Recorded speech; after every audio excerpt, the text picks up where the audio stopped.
আসসালামু আলাইকুম রহমতুল্লাহি ওয়া বারাকাতুহু। আপনারা দেখতে পাচ্ছেন একটা গেটের ছাদ। গেটের ছাদে আমরা 10 ইঞ্চি বিম খাটাইছি। খাটানোর পরে আমরা বিট মারিছি, বিমে 3টা বিট হয়েছে, 1 ইঞ্চি বিট।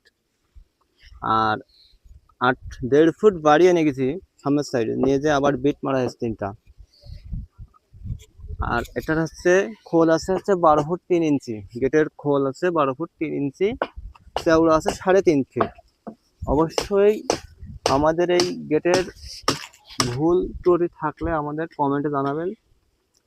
বিমের মাঝের থেকেই হচ্ছে 6 ইঞ্চি ক্লিয়ার রেখে তারপরে আমাদের বিট মারা হয়েছে। 6 ইঞ্চি আছে, 6 ইঞ্চি ক্লিয়ার রেখে আমাদের বিট মারা হয়েছে। অবশ্যই আমাদের 3 সাইড বিট মারা হয়েছে, পিছন সাইডটায় বিট মারা হয়নি। পিছনে ফোকাস বিল্ডিং এর, ওই জন্য পিছন সাইডে বিট দেওয়া হয়নি মহাজনের চাওয়াতেই। কারণ হচ্ছে যে পিছন সাইডে বিট দিলে কেউ দেখতে পারবে না, ওই জন্য পিছন সাইডে দেওয়া হয়নি। এই জন্য 3 সাইডে বিট দেওয়া, আর মাঝখানে বিমের মাঝখানে বিট দেওয়া। অবশ্যই ভালো লাগলে লাইক কমেন্ট শেয়ার করে দেবেন।